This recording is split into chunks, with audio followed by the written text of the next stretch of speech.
You look good. To the person that's watching this video, you look good. God damn. Oh, Jesus. Sup? Dope. Right. Yo, I bet janitors got it the worst. They gotta stay behind after hours. Dylan! I used to work as a janitor for my local shopping mall. The job itself was pretty straightforward. Empty the trash, clean the floors and windows, clean the bathrooms, etc. Clean the windows? Look how tall this window is over here. And this one. Is that windows? Or is that an opening? Because if it's windows, you got all of that. You would have to pay me out of pocket to get up there. You got me, man.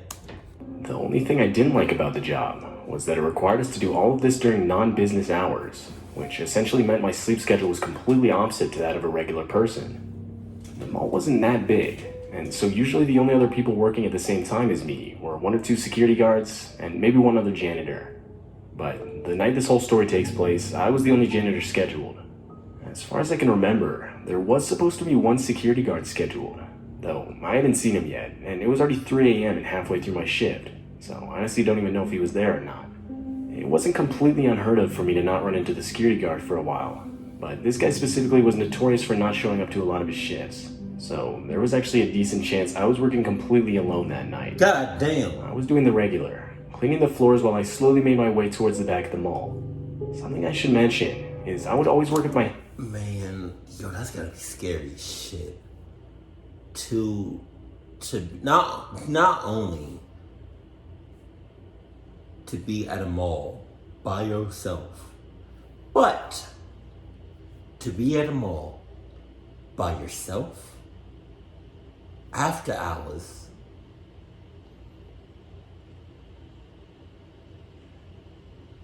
That's it. Yeah, that's it. To be at a big ass mall by yourself after hours. That's scary as shit. You would have to pay me buku bucks. Phones on. Now, I get it, probably not the best idea, as it made it almost impossible to hear anything around me. Man. But frankly, 18-year-old me couldn't have cared less. Or, that was at least until I noticed something. One of those gates used to close up stores and malls wasn't closed all the way. It was like only halfway closed. I instantly took off my headphones and narrowed it down to 2 possibilities. Either one of the store's employees didn't properly close it for the night, or someone broke in after it had already been closed. Now, this took place in a pretty small town, where at least for the most part everyone knew everyone. The crime rate here is low to say the least, and so stupidly, I just instantly assumed it wasn't closed properly by an employee. Even though I was only a janitor, I did have access to a spare set of keys for all the stores, so I figured I'd just lock it up myself. And so I did. But as I was doing so, I swear I could hear some sort of rustling sound coming from further in the store. My ass. It sounded like clothes being moved and rubbing together. As quickly as possible. What? As quickly as possible. As quietly as possible. As efficient as possible. And as Adidasly as possible. I'm haul-assing. Being completely honest, this shook me up pretty bad. I could feel my heart start to race, as I was coming to the realization that there might actually be someone in there. But ultimately, I figured my mind had to have been playing tricks on me. I felt this sort of urge to go inside to confirm this. Oh my god. I can't really explain it, but I guess it kind of felt like the only way to put my mind at ease was for me to see for myself that it was nothing. So, I turned on my flashlight that I always carry around while I'm working, and walked inside. It was deathly quiet in there, but I started slowly looking around with my flashlight. The store wasn't that big, and so this only went on for a couple minutes, when pretty much everything had been searched except the very back of the store. I started walking over there, when just to the left of me, I could hear what sounded like breathing. Hot ass I breath! was instantly pointing my flashlight to my left, and to my absolute horror, this revealed a man in one of those purge masks you'd see in the movies. It was clear the guy was... I thought, the reason I jumped was because I thought he was going to show that shit. to hide in a clothes rack. I also quickly noticed the guy was carrying a knife. Not like a small pocket knife, but rather a large hunting knife. I'm not gonna lie, I was so scared I froze. Before any words could be said, the guy lifted his finger up to his mouth as a way to signal me to be quiet. At that point, I figured I'd seen enough. I turned around and ran faster than I've ever run outside the mall and into my car in the parking lot. Before I could even catch my breath, I floated out of there while dialing 911. I wanted to call the security guard that was supposedly inside the mall to at least warn him, but...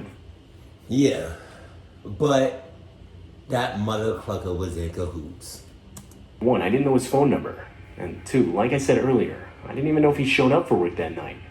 But I did leave a voicemail for my boss, and obviously called the police explaining everything that had just happened. I gave the best description of the guy that I could, but like I mentioned earlier, he had been wearing a mask, so there wasn't really much I could say. The next day when I showed up to work, that store specifically was completely roped off. It turns out it was robbed, and had been before the police were able to get there. Part of me feels bad for not doing anything, but I mean, the guy had a knife. I think I'm justified in saying I'm not going to risk my life for the safety of some items in a store. As far as I know, the security guard that was supposed to work that night got fired. As for me, I worked that job for another 2 years after that. 2 years? Ever since the robbery happened, the mall would always have at least 3 or 4 security guards present at night. I like to think this helped me in not experiencing any more terrifying things at that job again. But this will forever go down as one of the most terrifying things I've ever had to experience.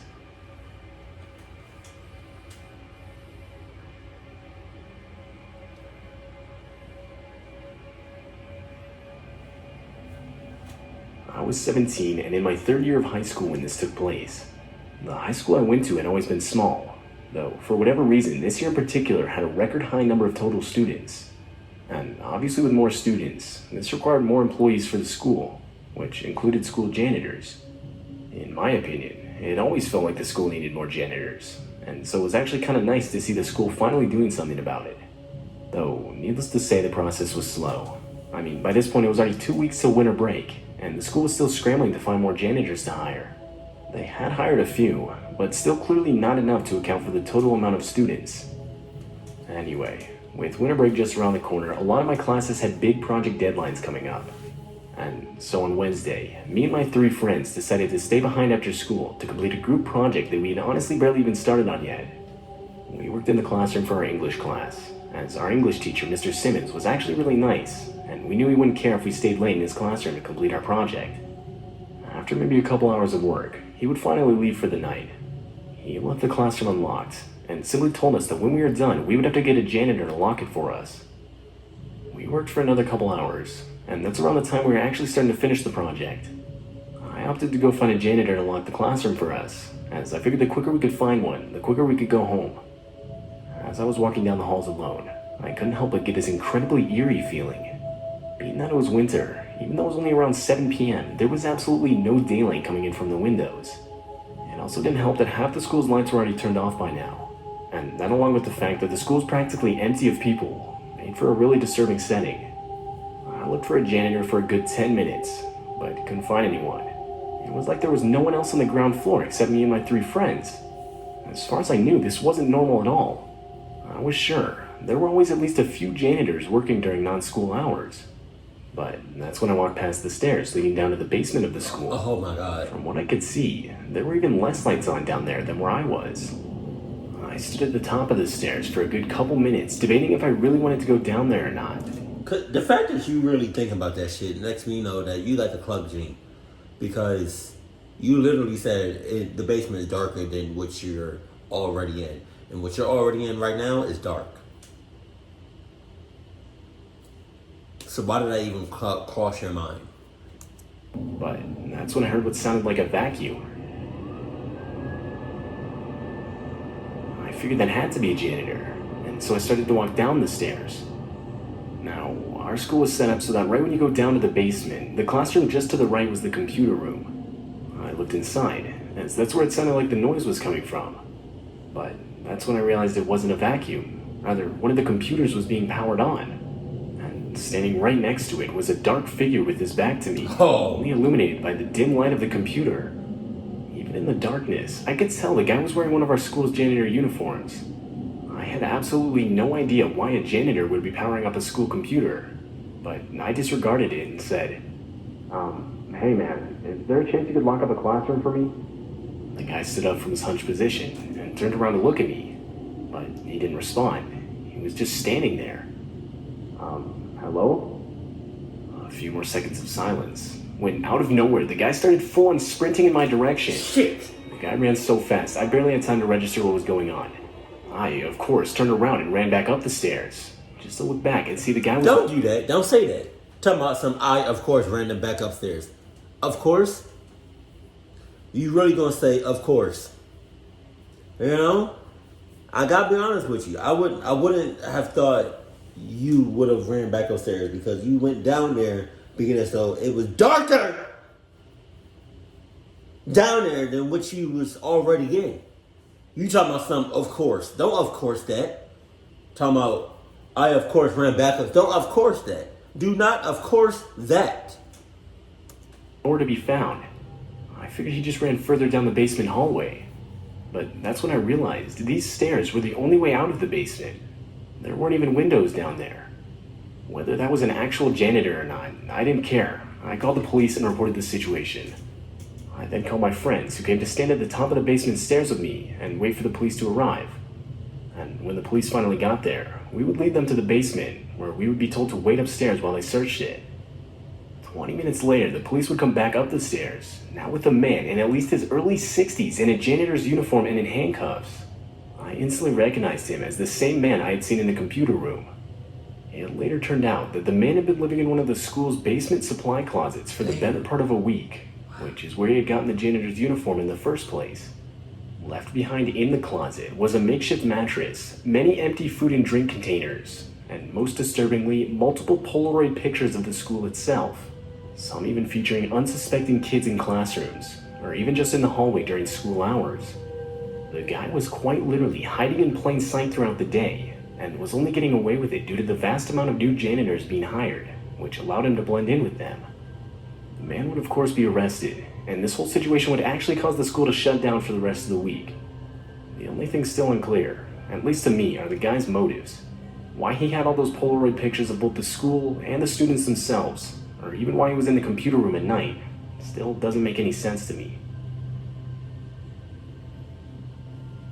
What doesn't make any sense to me was the fact that you still went down there. I work as a janitor for a hotel company in my area. It's not really a housekeeper position, as I don't clean any rooms. Rather, I'm responsible for things like cleaning the pools, cleaning the floors of the lobby and hallways, refilling the vending machines, and various tasks like that.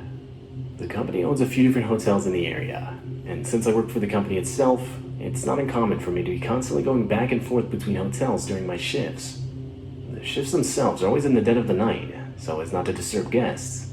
Typically, they'll be from 10 p.m. to 6 a.m. Anyway, this night I was doing the usual cleaning of the floors. I'd say I was around halfway through my shift, so it was like 2 a.m. at this point, when I look up and see some guy in his 40s down the hallway walking towards me. When he gets close enough, I take out my earbuds to see what he needs. And the guy explained to me that the remote to the TV in his room was completely broken. Now, like I mentioned earlier, I wasn't a housekeeper. I never went in the rooms, and technically my job didn't have any duties consisting of customer service whatsoever. I didn't really think I would have been of any help to the guy, but I figured I could at least try. Oh my God. I asked him how exactly it was broken, and he responded by saying that everything on the remote worked fine, just that he didn't understand how to operate the volume button. What? I found this kind of odd. I've seen what the remotes look like, and I can't imagine anyone not understanding how it worked. I mean, there was only a total of like 6 buttons. I tell the dude that if he grabs it from his room and brings it to me, I would gladly show him how it worked.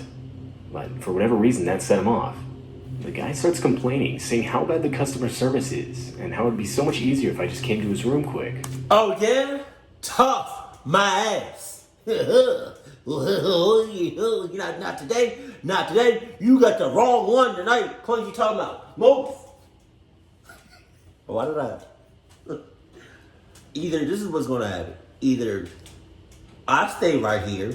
You bring me the remote. I'll show you how it works. Or I just continue what I'm doing. Because there's not a chance in hell I'm going inside the room to show you how a basic remote works. And so eventually I give in. I asked him what his room number was, and it turns out he was only one floor above me. Plus, I figured it wouldn't take too long just to show someone how to change the volume on a remote. And so I told him after I finished cleaning the hallway I was working on, I would go up to his room. Around 5 minutes later, and I head up to his room to knock on his door. "Hey man, I'm here to show you how the remote works." Right after I call out, I could faintly hear voices talking. It was muttered, but I could tell there were at least 3 different voices coming from inside. The talking went on for so long that I figured the guy hadn't heard me. But that's when the voices stopped, and maybe half a minute later the door slowly started to open. The guy barely cracked the door, like I'm talking maybe an inch. Something I noticed almost right away was that all the lights in the room were off. Other than the faint glow from the TV, it was completely black in there. The guy opened the door a bit and told me to come inside. I hesitated. I did not want to go in there. Everything in me was telling me it was a bad idea. "Come on, come inside." If everything in you is telling you not to go inside because of some cluck shit, then don't listen to your body. Don't go inside. Do not go inside. I might go inside tonight. I might go hold on. The guy sounded more insistent this time. I pushed the door open, but tried to remain as much in the hallway as possible. I feel like every hotel room should have a cluck sensor, all right? Because I feel like it's illegal to have a camera inside of a hotel room. But have a cluck sensor, right? And when cluckness happens, that room will set off an alarm. Loud as shit. Or set off an alarm.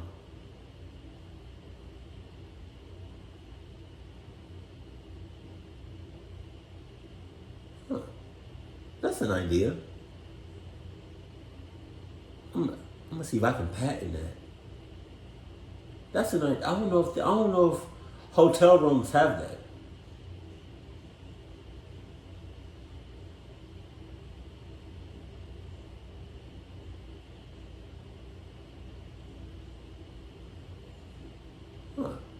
Now, I would have to look into that though. But that would be great. Be like, help me.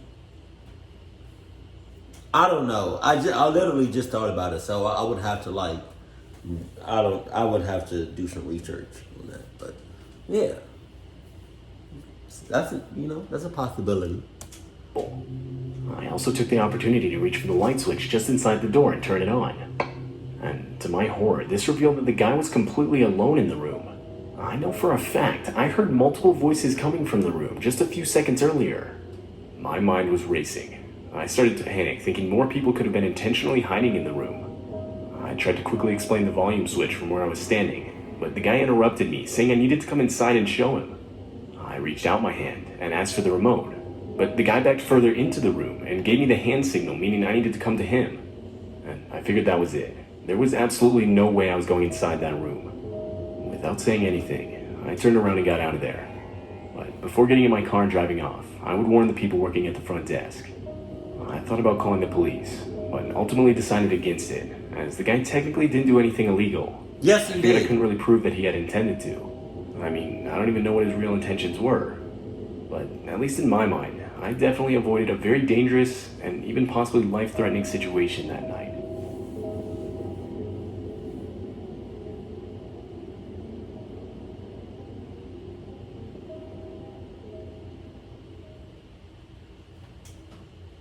Oh, that was it. Man, sometimes I be so involved with these stories that I forget when the video turns off. But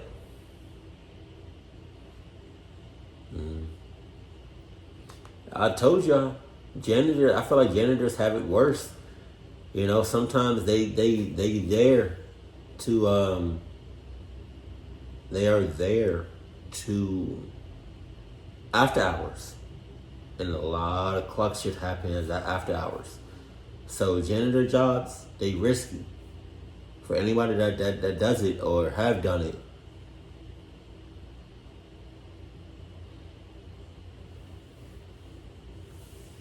Get out of there. Keep it cool. Keep it classy. And I love you. Stay happy. My family.